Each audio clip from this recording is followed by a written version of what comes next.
बयनिसिमबो गोजोन हामलायनाय जासिहरबाय। खुलुमबाय। बे समाव आङो नोंथांमोननि गेजेराव दासिमनि मोननैसो खौरां लाना फैदों। नोंथांमोना भिडिअखौ फारियै जोबजासिम नायलांदो।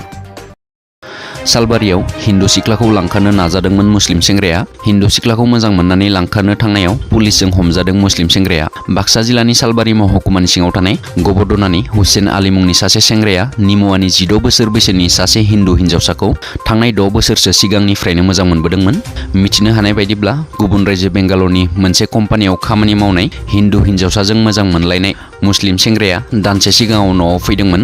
बे खाबुखौ लानानै हिन्दु सिख्लाखौ न'निफ्राय लांखारनानै थांनाय समावनो बिसोर सानैखौबो बरपेटानि खैराबारियाव पुलिसा हमनो हायो होननानै मोनथिनो हादों। पान्जाबनि लुधियानानि मोनसे कारखानायाव गेस लिक जानाय जाथायजों गासै सा 10निबो बांसिन सुबुंफोरनि जिउ खहा आरो गोबां सुबुंफोरा हुस गैयै थासारियाव। पान्जाबनि लुधियानानि गियासपुर ओनसोलाव थानाय मोनसे कारखानायाव मैया फुंनि समाव मोनसे गिख्रंथाव गेस लिक जानाय जाथायाव गासै सा 10निबो बांसिन सुबुंफोरा जिउ खहा जादों आरो गोबां सुबुंफोरा हुस गैयै थासारियाव दं होननानै खौरां मोननाय जादों। सुलुंनिफ्राय मिथिनाय बायदिब्ला एनडिआरएफनि हानजाया जाथाय जानाय जायगासिम मोनसे रैखाथि हानजाखौ दैथायहरदोंमोन। लोगोसे देहा फाहामगिरिफोर, एम्बुलेन्स आरो गंसे फायार ब्रिगेडबो जाथाय जानाय जायगासिम सफैयो आरो जखम जानाय सुबुंफोरखौ थाबैनो फाहामथाय होनो थाखाय देहा फाहामसालिसिम लानानै थाङो।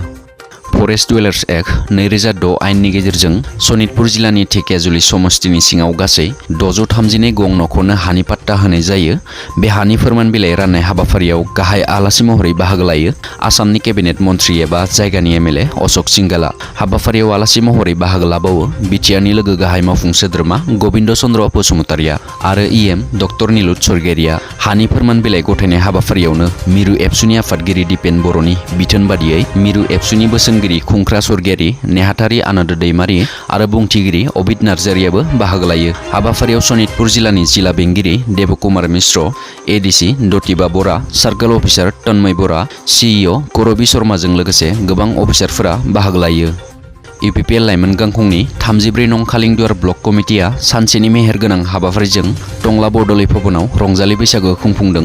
खालिंदुवार ब्लक इउपिपिएलनि लाइमोन, आइजो आरो गुबै आफादजों जयै खुंनाय हाबाफारियाव फुंनि समाव फिरफिला बिरहोनाय, मुंख्लंफोरनो बिबार बावनाय, दंफां गायनाय, बैसोगोरा सुबुंफोरखौ मान बावनाय आरो बोर लानाय, गोजोन खौसेथिनि थाखाय फारौ बिरहोनाय बायदि हाबाफारिनि गेजेर गेजेर बायदि हारिनि हारिमुआरि मोसानाय दिन्थिफुंनाय जायो। मैयानि बे रंजालि बैसागो खुंनायाव दोलोनि गोबां मिरु, जिला आरो ब्लकनि दैदेनगिरिफोरा ज'ज'यै बाहागो लायो। बे रंजालि बैसागो खुंनायाव बर', राभा, कच, नेपालि, झुमुर, कच राजबंशी बायदि हारिनि कृष्टिफोरा मोसानानै दिन्थिफुङो।